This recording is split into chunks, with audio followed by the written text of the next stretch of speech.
ಸ್ನೇಹಿತರೆ ನಮಸ್ಕಾರ, ನಿಮ್ಗೆಲ್ರಿಗೂ ನಮ್ಮ ಚಾನಲ್ಗೆ ಸ್ವಾಗತ. ಹಿಂದಿನ ವಿಡಿಯೋದಲ್ಲಿ ಇದೀಗ ಏನ್ ನಾವು ದಿನನಿತ್ಯ ಈ ಬೇಸಿಕ್ಸ್ ಅನ್ನ ಮಾಡ್ತಾ ಇದೀವಿ, ಗಣಿತಕ್ಕೆ ಸಂಬಂಧಿಸಿದಂತ ಬೇಸಿಕ್ಸ್ ಅನ್ನ ಮಾಡ್ತಾ ಇದ್ವಿ. ಇವತ್ತು ಭಾಗ 11. ಸೊ ಇದ್ರಲ್ಲಿ ನಾನು ಏನ್ ಮಾಡ್ತಾ ಹೋಗ್ತೀನಿ, ಗುಣಾಕಾರ ಮತ್ತೆ ಭಾಗಾಕಾರ. ಸೊ ಅದರಲ್ಲೂ ಪ್ರಮುಖವಾಗಿ ಏನು, ನಿಮಗೆ ಬಹಳಷ್ಟು ಜನರಿಗೆ ಕನ್ಫ್ಯೂಷನ್ ಇರುತ್ತೆ, ಯಾವಾಗ ಗುಣಿಸ್ಬೇಕು ಯಾವಾಗ ಭಾಗಿಸ್ಬೇಕು.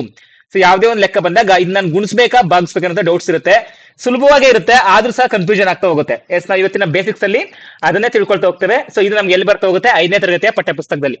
ಅದಕ್ಕಿಂತ ಮುಂಚಿತವಾಗಿ ಸ್ಪರ್ಧಾ ಮಿತ್ರರು, ನೀವು ಇದೇ ಮೊದಲ ಬಾರಿಗೆ ನಮ್ಮ ಚಾನಲ್ಗೆ ಭೇಟಿ ಕೊಡ್ತೀರಾ, ದಯವಿಟ್ಟು ನಮ್ಮ ಚಾನಲ್ ಸಬ್ಸ್ಕ್ರೈಬ್ ಮಾಡ್ಕೊಳ್ಳಿ. ಹಾಗೆ ಪಕ್ಕದಲ್ಲಿರುವಂತ ಬೆಲ್ ಐಕಾನ್ ಕ್ಲಿಕ್ ಮಾಡ್ಕೊಳ್ಳಿ. ನಾವು ಮಾಡುವಂತ ಎಲ್ಲಾ ತರಗತಿಗಳ ನೋಟಿಫಿಕೇಶನ್ ನಿಮಗೆ ಮೊದಲೇ ಸಿಗುತ್ತೆ. ನಮ್ಮ ತರಗತಿ ಯಾವಾಗ ಸ್ಟಾರ್ಟ್ ಆಗುತ್ತೋ ಅವಾಗ ನಿಮಗೆ ಈ ಒಂದು ನೋಟಿಫಿಕೇಶನ್ ಸಿಗ್ತಾ ಹೋಗುತ್ತೆ.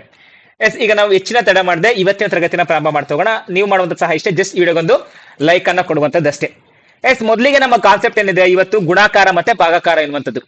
ಸೊ ಗುಣಾಕಾರ ಮಾಡ್ಬೇಕು, ಯಾವಾಗ ಗುಣಾಕಾರ ಮಾಡ್ಬೇಕು ನೋಡಿ, ಯಾವಾಗ ಒಂದು ಒಂದು ಸಮಸ್ಯೆ ಆಗಿರ್ಬೋದು, ಒಂದು ವಸ್ತುಗಳಾಗಿರ್ಬೋದು, ಒಂದು ವಿಷಯ ಆಗಿರ್ಬೋದು ಪುನರಾವರ್ತಿತ ಆಗಿರುತ್ತೋ, ಪುನರಾವರ್ತಿತ ಮೀನ್ಸ್ ಮತ್ತೆ ಮತ್ತೆ ಬರ್ತಾ ಇದೆಯೋ, ಅವಾಗ ಏನಾಗುತ್ತೆ, ನಾವು ಗುಣಾಕಾರವನ್ನ ಮಾಡಬೇಕು. ಸರ್ ಎಕ್ಸಾಂಪಲ್ ಕೊಟ್ಟು ಹೇಳಿ ನೋಡಿ. ಇಲ್ಲಿ ನಿಮ್ಮ ಬಳಿ 4 ಪೆಟ್ಟಿಗೆಗಳಿವೆ, ನಿಮ್ಮ ಬಳಿ 4 ಪೆಟ್ಟಿಗೆ ಇದೆ. ಪ್ರತಿ ಪೆಟ್ಟಿಗೆಯಲ್ಲಿ 6 ಸೇಬುಗಳಿದಾವೆ. ಪ್ರತಿ ಪೆಟ್ಟಿಗೆಯಲ್ಲಿ 6 ಸೇಬುಗಳಿದಾವೆ ಅಂದ್ರೆ ಒಂದು ಪೆಟ್ಟಿಗೆಯಲ್ಲಿ 6 ಸೇಬು ಇದಾವೆ. ಸೊ ನೀವೇನ್ ಮಾಡ್ತೀರಾ, ಪ್ರತಿ ಪೆಟ್ಟಿಗೆಯಲ್ಲಿ 6 ಸೇಬು ಇದಾವೆ, ನಾವೇನ್ ಮಾಡ್ಬೇಕು, ಈಗ 2ನೇ ಪೆಟ್ಟಿಗೆಯಲ್ಲೂ 6 ಸೇಬು ಇರುತ್ತೆ, 3ನೇ ಪೆಟ್ಟಿಗೆಯಲ್ಲೂ 6 ಸೇಬು ಇರುತ್ತೆ, 4ನೇ ಪೆಟ್ಟಿಗೆಯಲ್ಲೂ 6 ಸೇಬು ಇರುತ್ತೆ. ನೀವು 6 6 6 6 ಕೂಡ್ಕೊಂಡ್ರೆ 24 ಬರುತ್ತೆ. ಇಷ್ಟನ್ನೆಲ್ಲ ಮಾಡೋ ಬದಲಿಗೆ 4 ಪೆಟ್ಟಿಗೆಗಳಿದಾವೆ. ಸೊ ಅದು ಪುನರಾವರ್ತನೆ ಆಗ್ತಾ ಇದೆ. ಪ್ರತಿಯೊಂದು ಪೆಟ್ಟಿಗೆಯಲ್ಲಿ ಎಷ್ಟಿದಾವೆ, 6 ಸೇಬುಗಳು ಮತ್ತೆ ಮತ್ತೆ ಪುನರಾವರ್ತನೆ ಆಗ್ತಾ ಇದಾವೆ. ಅದೇ ನಾನು ಏನ್ ಮಾಡ್ಬೋದು, ಒಂದೇ ಸಲ ಗುಣಾಕಾರ ಮಾಡಬಹುದು. 4 6 24. ಒಟ್ಟು ಸೇಬುಗಳ ಸಂಖ್ಯೆಯನ್ನು ಕಂಡುಹಿಡಿಯಲು ನೀವು ಗುಣಿಸಬಹುದು ಅಂತ ಕೊಟ್ಟಿದೆ. ಗುಣಿಸಿದಾಗ ಅಂತ ಇದೆ, ಗುಣಿಸಬಹುದು. 4 ಬಾಕ್ಸ್ಗಳು ಇಂಟು 6 ಆಪಲ್ಗಳು ಒಂದು ಬಾಕ್ಸ್ಗೆ ಅಂತಂದ್ರೆ 24 ಆಪಲ್ಗಳು ಆಗ್ತವೆ. ಯಾವಾಗ, ಪುನರಾವರ್ತಿತ ಆದಾಗ. ಫಾರ್ ಎಕ್ಸಾಂಪಲ್, ಈಗ ನಿಮ್ಮ ಹತ್ರ 6 ಪೆನ್ಸಿಲ್ ಇದೆ. ಸೊ 6 ಪೆನ್ಸಿಲ್ ಅನ್ನ ನೀವೇನ್ ಮಾಡ್ತೀರಾ, ಪ್ರತಿ ಸಲ ನೀವೇನ್ ಮಾಡ್ತೀರಾ, 3 ರೂಪಾಯಿಗೆ ಮಾರ್ತೀರಾ. ಸೊ ಎಷ್ಟು ರೂಪಾಯಿಗೆ ಮಾರ್ತೀರಾ, 3 ರೂಪಾಯಿಗೆ ಮಾರ್ತಾ ಇದ್ರೆ, ಇದು 3 ರೂಗೆ ಮಾರ್ತಾ ಇದ್ದೀರಾ 6 ಪೆನ್ಸಿಲ್ನು ಅಂತಂದ್ರೆ, ಸೊ ನಿಮ್ಗೆ ಒಟ್ಟು ನಮ್ಗೆ ಎಷ್ಟು ಪೆನ್ಸಿಲ್ ಅನ್ನ ಮಾರ್ದಂಗಾಯ್ತು, ಒಟ್ಟು ಎಷ್ಟು ನೋಡಿ. ಕೂಡ್ಬೇಕಾದ್ರೂ ಒಟ್ಟು ಬರುತ್ತೆ, ಗುಣಿಸಬೇಕಾದ್ರೂ ಒಟ್ಟು ಬರುತ್ತೆ. ಈ ಒಂದು ವರ್ಡ್ ನಿಮ್ಗೆ ಚೆನ್ನಾಗಿ ನೆನಪಿರ್ಲಿ. ಒಟ್ಟು ಏನು ಮತ್ತೆ ನೋಡಿ, ಒಟ್ಟು ಸೇಬುಗಳ ಸಂಖ್ಯೆ. ಒಟ್ಟು ಏನಂದ್ರೆ ಕೂಡ್ದಾಗ್ಲೂ ಬರುತ್ತೆ, ಏನೋ ಗುಣಿಸ್ದಾಗ್ಲೂ ಬರುತ್ತೆ.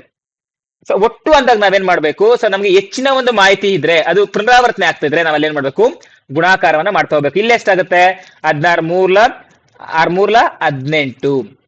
ಸೊ 18 ರೂಪಾಯಿಗಳು ಸೊ ಬರ್ತಾ ಹೋಗುತ್ತೆ. ಸೊ ಪುನರಾವರ್ತನೆ ಆಗ್ತಾ ಇರುವಂತದ್ದು. ಇನ್ನ ಯಾವಾಗ ಗುಣಾಕಾರ ಮಾಡ್ತಾ ಹೋಗ್ಬೇಕು, ವಿಸ್ತೀರ್ಣ ಮತ್ತೆ ಘನಗಳ ಅಳತೆಯನ್ನ ಕಂಡುಹಿಡಿಯುವಾಗ. ಸೊ ವಿಸ್ತೀರ್ಣಗಳು ಮೀನ್ಸ್, ಈಗ ನಾವು ಮೊನ್ನೆ ತಾನೇ ಕಂಡುಹಿಡಿದ್ವಿ ಸುತ್ತಳತೆ ಮತ್ತು ವಿಸ್ತೀರ್ಣ ಅಂತ.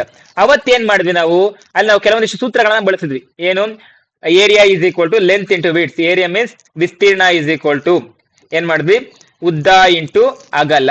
ನಲ್ಲಿ ಏನ್ ಮಾಡಿದೆ, ಗುಣಾಕಾರವನ್ನ ಮಾಡಿದೆ. ಒಂದು ಆಯತದ ಉದ್ದವನ್ನ ಅಗಲದಿಂದ ಗುಣಿಸಿದಾಗ ಅದ್ರ ವಿಸ್ತೀರ್ಣ ಕಂಡುಹಿಡಿಯಬಹುದು. ಓಕೆನಾ, ಇದಾದ್ರೂ ಆಗಿರ್ಬೋದು, ಘನಫಲಗಳನ್ನ ಕಂಡುಹಿಡಿಯೋದಾಗಿರ್ಬೋದು. ಸೊ ಅವಾಗೆಲ್ಲ ನಾವೇನ್ ಮಾಡ್ಬೇಕು, ಗುಣಾಕಾರವನ್ನ ಮಾಡ್ತಾ ಹೋಗ್ಬೇಕು.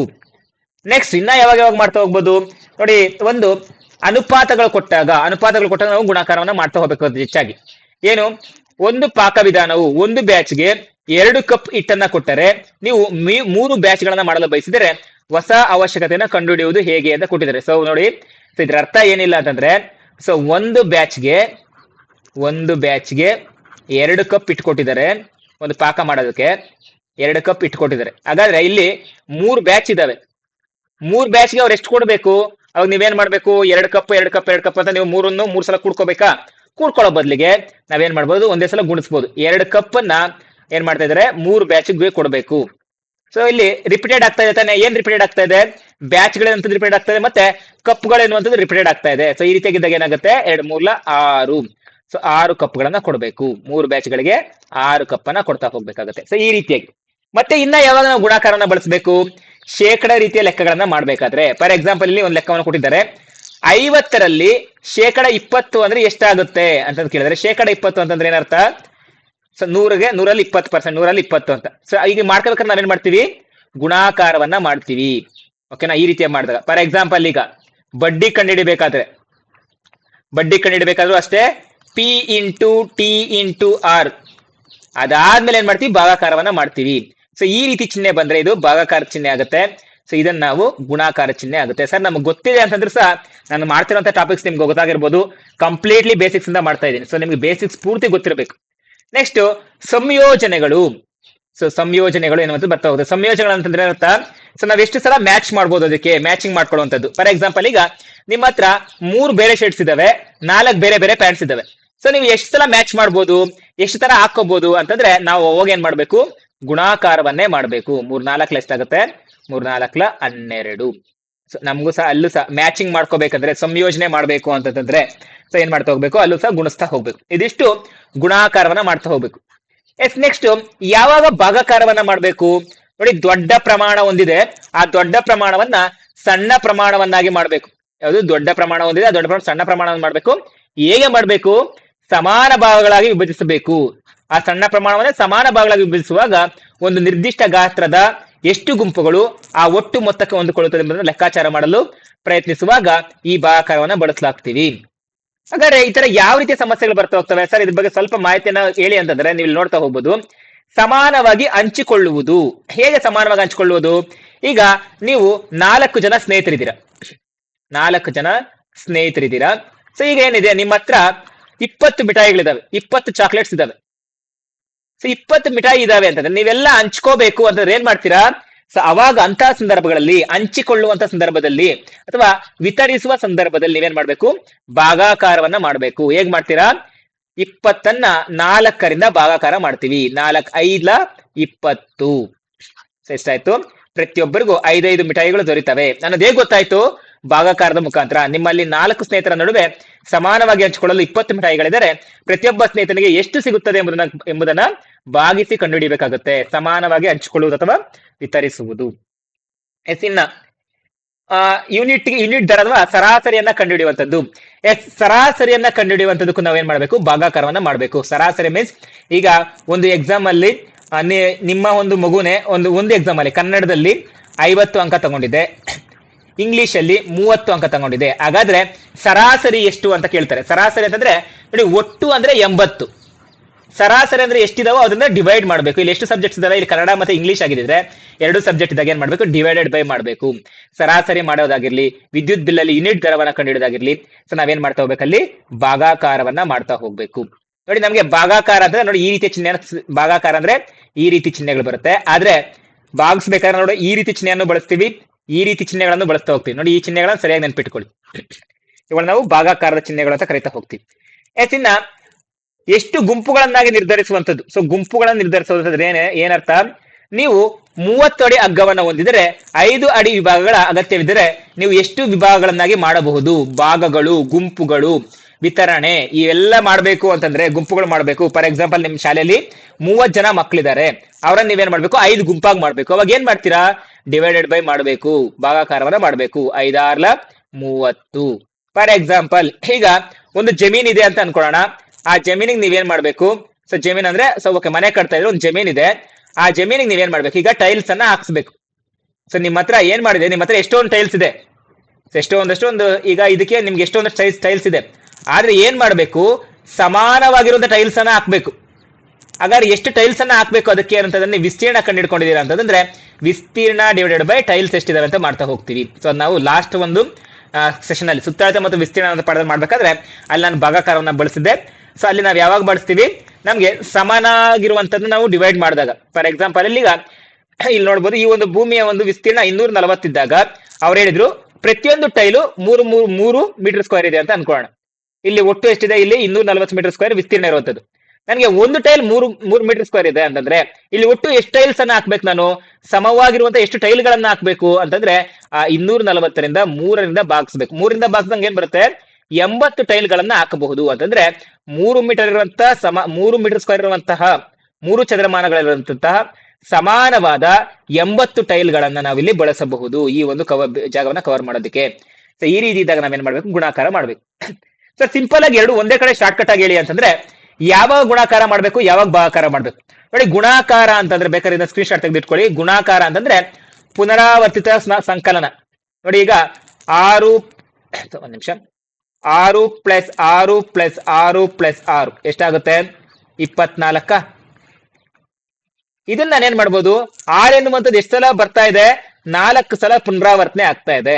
4 ಅಂದ್ರೆ ಪುನರಾವರ್ತಿತ ಸಂಕಲನವೇ ಗುಣಾಕಾರ ಅನ್ನೋದನ್ನ ನೀವು ಸರಿಯಾಗಿ ತಿಳ್ಕೊಳ್ತಾ ಹೋಗ್ಬೇಕು. ಸಮಾನ ಗುಂಪುಗಳನ್ನ ರಚಿಸುವಂತದ್ದು, ಗುಂಪುಗಳನ್ನ ಸಂಯೋಜಿಸುವಂತದ್ದು. ಸಮಾನ ಗುಂಪುಗಳನ್ನ ರಚಿಸಬೇಕು ಅಂತಂದ್ರೆ ನಾವೇನ್ ಮಾಡ್ತೀವಿ, ನಾವು ಡಿವೈಡೆಡ್ ಬೈ ಮಾಡ್ತಾ ಹೋಗ್ತೀವಿ. ಸಂಯೋಜಿಸುವುದು ಅಂತಂದ್ರೆ ಮ್ಯಾಚಿಂಗ್ ಮಾಡುವಂತದ್ದು. ಮ್ಯಾಚ್ ಮಾಡಬೇಕು. ಫಾರ್ ಎಕ್ಸಾಂಪಲ್ ನಿಮ್ಮ ಹತ್ರ 6 ಶರ್ಟ್ ಇದೆ, 4 ಪ್ಯಾಂಟ್ ಇದೆ, ಎಷ್ಟು ರೀತಿಯಲ್ಲಿ ನಾವು ಮ್ಯಾಚ್ ಮಾಡ್ಬೋದು?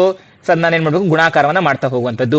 ಫಾರ್ ಎಕ್ಸಾಂಪಲ್ ವಿಸ್ತೀರ್ಣಗಳನ್ನ ಕಂಡುಹಿಡಿಬೇಕಾದ್ರೆ, ಸಾಮಾನ್ಯವಾಗಿ ವಿಸ್ತೀರ್ಣಗಳನ್ನ ಕಂಡುಹಿಡಿಬೇಕಾದ್ರೆ ನಾವು ಗುಣಾಕಾರವನ್ನೇ ಮಾಡ್ತೀವಿ. ಮತ್ತೆ ಯಾವ ಪದಗಳನ್ನ ನೆನ್ಪಿಟ್ಕೋಬೇಕು? ಒಟ್ಟು ಎನ್ನುವಂತ ಪದ ಬಂದ್ರೆ ಇದು ಕೂಡೋದಕ್ಕೂ ಆಗುತ್ತೆ ಮತ್ತೆ ಗುಣಾಕಾರಕ್ಕೂ ಆಗುತ್ತೆ. ಉತ್ಪನ್ನ ಎನ್ನುವಂಥದ್ದು ಬಂದ್ರೆ ನೋಡಿ, ಉತ್ಪನ್ನ ಅಂತಂದ್ರು ಒಂದೇ, ಗುಣಾಕಾರ ಅಂತಂದ್ರು ಒಂದೇ, ಗುಣಿಸಿ ಅಂತಂದ್ರು ಒಂದೇ. ಈ ಒಂದು ವರ್ಡನ್ನ ಸರಿಯಾಗಿ ನೆನ್ಪಿಟ್ಕೊಳ್ಳಿ. ಉತ್ಪನ್ನವೆಷ್ಟು ಅಂತ ಕೇಳಿದ್ರೆ ನಾವಲ್ಲಿ ಏನ್ ಮಾಡ್ಬೇಕು, ಗುಣಿಸಬೇಕು. ನೆಕ್ಸ್ಟ್ ಉತ್ಪನ್ನ, ಸಮಯಗಳು, ವಿಸ್ತೀರ್ಣ ಈ ರೀತಿ ಬಂದಾಗ ಏನಾಗ್ತಾ ಹೋಗುತ್ತೆ, ಈ ಎಲ್ಲಾ ಸಮಸ್ಯೆಗಳನ್ನ ನಾವು ಗುಣಾಕಾರವನ್ನ ಬಳಸ್ತಾ ಹೋಗ್ತೀವಿ. ಇನ್ನ ಭಾಗಾಕಾರವನ್ನ, ವಿಭಾಗವನ್ನ ಯಾವಾಗ ಮಾಡ್ತಾ ಹೋಗ್ತೀವಿ? ಸಮಾನ ಗುಂಪುಗಳಾಗಿ ಹಂಚಿಕೆ ಮಾಡಿದಾಗ, ಗುಂಪುಗಳ ವಿಭಜನೆ, ಯೂನಿಟ್ ದರವನ್ನ ಕಂಡುಹಿಡಿಬೇಕಾದ್ರೆ ಈ ರೀತಿಯಾದ ಬಳಸ್ತಾ ಹೋಗ್ತೀವಿ. ಆ ಪದಗಳು ಯಾವ್ಯಾವ ಇರ್ತವೆ? ಸರಾಸರಿ, ಪ್ರತಿ, ಭಾಗಿಸಿ, ಹಂಚಿಕೊಳ್ಳಿ, ಸಮಾನವಾಗಿ ಹಂಚಿಕೊಳ್ಳಿ, ಭಾಗಿಸಿ, ಈ ರೀತಿ ಪದಗಳು ಬಂದಾಗ ನಾವೇನ್ ಮಾಡ್ಬೇಕು, ಭಾಗಾಕಾರವನ್ನ ಮಾಡ್ತಾ ಹೋಗ್ಬೇಕು.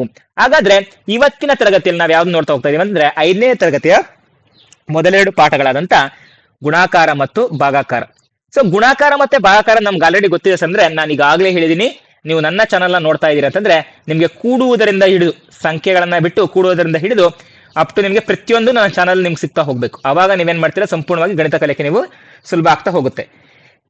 ನನ್ನ ಮುಂದಿನ ಒಂದು ತರಗತಿಯಲ್ಲಿ ನಾನು ಅತಿ ಪ್ರಮುಖವಾದ ಪಾಠವಾದ ದಶಮಾಂಶ ಭಿನ್ನರಾಶಿಗಳ ಪಾಠವನ್ನು ಮಾಡ್ತಾ ಹೋಗ್ತೀನಿ. ಮಾನಸಿಕ ಗಣಿತ ನಾನು ಸ್ಕಿಪ್ ಮಾಡ್ತೀನಿ. ಏನಕ್ಕೆ ಸ್ಕಿಪ್ ಮಾಡ್ತಿದ್ದೀನಿ ಅಂತಂದ್ರೆ, ಮಾನಸಿಕ ಗಣಿತ ಅಂತಂದ್ರೆ ನಾವು ಬಾಯಿಯ ಮುಖಾಂತರನೇ ಕೆಲವೊಂದಿಷ್ಟು ಲೆಕ್ಕಾಚಾರಗಳನ್ನ ಹಾಕುವಂಥದ್ದು. ಅವುಗಳನ್ನ ಮಾಡ್ಬೇಕಾದ್ರೆ ನನ್ಗೇನ್ ಬಂದಿರಬೇಕು, ಕೂಡೋದು ಕಳೆಯೋದು ಗುಣಾಕಾರ ಭಾಗಾಕಾರ ಬಂದಿರಬೇಕು. ನಾನು ಈಗಾಗಲೇ ಕೂಡೋದು ಕಳೆಯೋದು ಗುಣಾಕಾರ ಭಾಗಾಕಾರ ಮಾಡ್ತಿದ್ದೀನಿ ಅಂತಂದ್ರೆ ಈ ಮಾನಸಿಕ ಗಣಿತವನ್ನು ನೀವು ಈಸಿಯಾಗಿ ಸ್ಕಿಪ್ ಮಾಡ್ತಾ ಹೋಗ್ಬೋದು. ಈಗ ಗುಣಾಕಾರ ಮತ್ತೆ ಭಾಗಾಕಾರವನ್ನ ಹೇಗ್ ಮಾಡಬೇಕು, ಯಾವಾಗ ಗುಣಾಕಾರವನ್ನ ಮಾಡಬೇಕು, ಯಾವಾಗ ಭಾಗಾಕಾರವನ್ನ ಮಾಡಬೇಕು, ಈಗ ಕೆಲವೊಂದಿಷ್ಟು ಪ್ರಶ್ನೆಗಳನ್ನ ನೋಡ್ತಾ ಹೋಗೋಣ. ನೋಡಿ, ಮೊದಲಿಗೆ ಗುಣಾಕಾರ ಎನ್ನುವಂಥದ್ದಿದೆ. ಗುಣಾಕಾರದಲ್ಲಿ ನಮ್ಗೆ ಮೊದಲಿಗೆ ಈ ರೀತಿಯಾಗಿ ಗುಣಾಕಾರವನ್ನ ಹೇಗ್ ಮಾಡಬೇಕು. ಫಾರ್ ಎಕ್ಸಾಂಪಲ್ ಈಗ ನಮಗೆ 1 ಸಂಖ್ಯೆಯಿಂದ 2 ಸಂಖ್ಯೆಯಿಂದ ನಾವು ಬಹಳಷ್ಟು ಸಲ ನೀವು ಕಲ್ತಿರ್ತೀರಾ. ನಾನು ಏನ್ ಮಾಡ್ತಿರೋದು, ಹೇಗೆ ಯಾವ ಲೆಕ್ಕ ಬಂದಾಗ ಹೇಗ್ ಮಾಡಬೇಕು. ಮೊದಲಿಗೆ ಒಂದು ಎಕ್ಸಾಂಪಲ್ ನಮ್ಮ ಚಾನಲ್ ಇದ್ಬಿಡ್ಲಿ, ಏನ್ ಮಾಡೋಣ, ಒಂದು ಗುಣಾಕಾರದ ಲೆಕ್ಕನು ಮಾಡ್ಬೇಡ. ಗುಣಾಕಾರದ ಲೆಕ್ಕ ನಾನು ಹೇಗ್ ಮಾಡ್ತೀನಿ, 1 ಅಂಕಿದು ಮಾಡ್ತೀನಿ, 2 ಅಂಕಿದು ಮಾಡ್ಬಿಡ್ತೀನಿ. ನಿಮ್ಗೆ ಮಗ್ಗಿ ಎಲ್ರಿಗೂ ಬರುತ್ತೆ. ಮಗ್ಗಿ ಬಂದಾಗ ಅಂತಂದ್ರೆ ಏನರ್ಥ, 2 3 ಎಷ್ಟಾಗುತ್ತೆ? 2 3 6, ಹೌದಲ್ವಾ? 2 3 6. ಇದೆಂತ ಗುಣಾಕಾರ? 1 ಅಂಕಿಯ ಗುಣಾಕಾರ. ಈಗ ಇಲ್ಲೇನ್ ಮಾಡ್ತೀನಿ, 18 5 ಅಂದ್ರೆ ಇಲ್ಲಿ 1 ಸಂಖ್ಯೆ, ಇಲ್ಲಿ 2 ಸಂಖ್ಯೆ ಇದೆ. 18 5 ಎಷ್ಟಾಗುತ್ತೆ? 5 8 40, 5 8 40, 5 1 5, 5 4 9, ಅಥವಾ 18 5 90 ನೇರವಾಗಿ ಹೇಳ್ಬೋದು. ಈಗ ನಾನು ಏನ್ ಮಾಡ್ತೀನಿ, ಈಗ 2 ಸಂಖ್ಯೆನ ಬಳಸ್ಕೊಳ್ತೀನಿ. 18 × 42 ಯಾವ ಲೆಕ್ಕ ಇದು? ಇದೇ ಲೆಕ್ಕವನ್ನ ಬಳಸ್ತಾ ಇದ್ದೀನಿ. ಈಗ ಹೇಗ್ ಮಾಡ್ಬೇಕು ಗುಣಾಕಾರವನ್ನ ಮಾಡ್ಬೇಕಾದ್ರೆ, ನೋಡಿ, 2 8 16, 2 8 ನೋಡಿ, ಮೊದಲಿಗೆ ಇದ್ರೊಂದಿಗೆ ಗುಣಿಸ್ಕೋಬೇಕು. 2 8 16 ಎಷ್ಟು ಬರುತ್ತೆ? 16ಗೆ ನಾವು 16 ಬರ್ಕೋಬೇಕಾ? 16 ಬರ್ಕೋಬಾರ್ದು, ಕೇವಲ ಬಿಡಿ ಸ್ಥಾನದಲ್ಲಿ ಯಾವ್ದಿರುತ್ತೋ ಅದನ್ನ ಬರ್ಕೋಬೇಕು. ಏನು ಹತ್ತರ ಸ್ಥಾನದಲ್ಲಿ ಇದೆಯೋ ಅದನ್ನ ಮುಂದಿನ ಸಂಖ್ಯೆ ತಲೆ ಮೇಲೆ ಬರಿಬೇಕು. ಅಲ್ಲೇ ಬರಿಬೇಕಾ ಸರ್? ಇಲ್ಲ, ನೀವು ಎಲ್ಲಿ ಬೇಕಾದ್ರೂ ಬರ್ಕೋಬಹುದು, ಅದು ನಿಮ್ಗೆ ನೆನಪಿರಬೇಕು ಅಷ್ಟೇ.